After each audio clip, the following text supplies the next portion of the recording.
Hey guys, in today's lesson video, let me show you guys the secret downswing move that I do to keep my spine angle in check and how I stay down throughout the golf shot to really create that really good dynamic loft, that really good angle towards impact, so I could turn my 7-iron into like a 6-iron and hit the golf ball far distance without giving it my maximum effort. So that's all we want. We always want to have really good dynamic loft at impact, and we want to create that effortless power so we don't have to kill the golf ball every single time, but we still want to hit the golf ball far distance. So the main move is the biggest thing that I see in the downswing is once we go to the top of our backswing position, of course there are the everyday golfer that gets over the top and comes steep, and that's going to fix in today's lesson video as well. But we also get the golfer that comes too shallow and our lead shoulder and my right shoulder kind of comes out of my spine angle. So if we get shallow just by getting my right shoulder to come back and out of my posture, from this position, I'm almost dead. There's nothing really I could do from there. Actually, kind of a little bit over the top and having like a little pull shot or like a pull fade will be a lot better than shallowing the golf club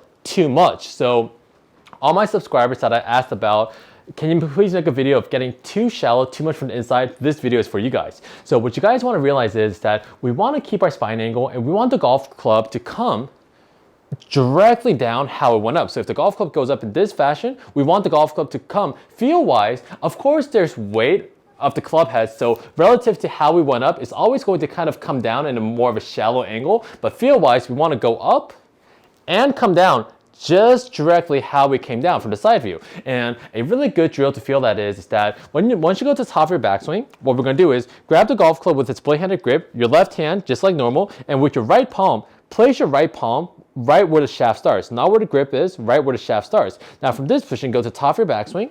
Now from this position, make a big full turn and just make sure that your lead shoulder is below your right shoulder. Now from this position, the secret move is we're going to shift my weight from my right foot into my left foot for a right-handed golfer and make sure that the golf club just slides down your palm. As you can see here, the golf club is sliding down your palm. This is how we're going to slot the golf club without getting too shallow or coming over the top. If you come over the top, my club is going to come off of my palm, and if I get too shallow, the angle of my palm is going to change.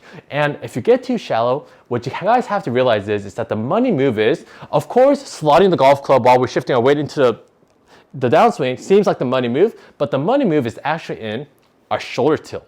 To around halfway down, what we want to do is, to around halfway down, shift our weight into our lead side, lower the golf club, slide it down your right palm, but to around halfway down, my left shoulder should still be below my right shoulder. So my lead shoulder should still be below my trail shoulder to around halfway down.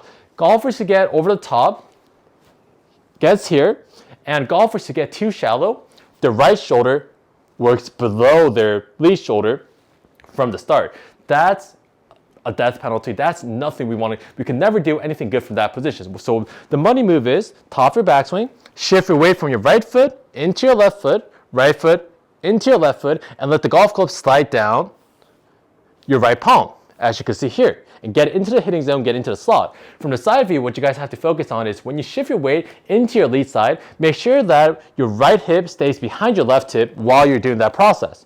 Now from this position, you can notice that my left shoulder is still below my right shoulder. So now grab the golf club with your right hand. We're in a really good loaded position in the slot. Now from this position, all you have to do is release all the angles towards the golf ball or just slightly in front of the golf ball. That's all you guys have to do. So what we want to do is get that same feel, top of your backswing, load the golf club into the slot, and from this position, lead shoulder is still below my right shoulder. That's the money move. And then from this position, release all the angles. So just focus on that, and I guarantee you guys, if you guys do that motion, we'll take our ball striking and compression to the next level. So if I do that in one motion, it's going to look something like this. I would really highly recommend you guys to do a lot of those kind of 50% shots, and then from this position, do a pump, and then after the pump, gradually get the golf club to go past your body, and I think we're in a much better position. So make sure you slot the golf club into the slot, shallow it out, not by manipulating the golf club in any way, but with a proper weight shift and getting the golf club and the weight of the club to fall down with gravity, and make sure that your left shoulder, for a right-handed golfer, your left shoulder stays below your right shoulder to around halfway down. We never want to get into this position. So just focus on that, and I think we'll be in a much better position.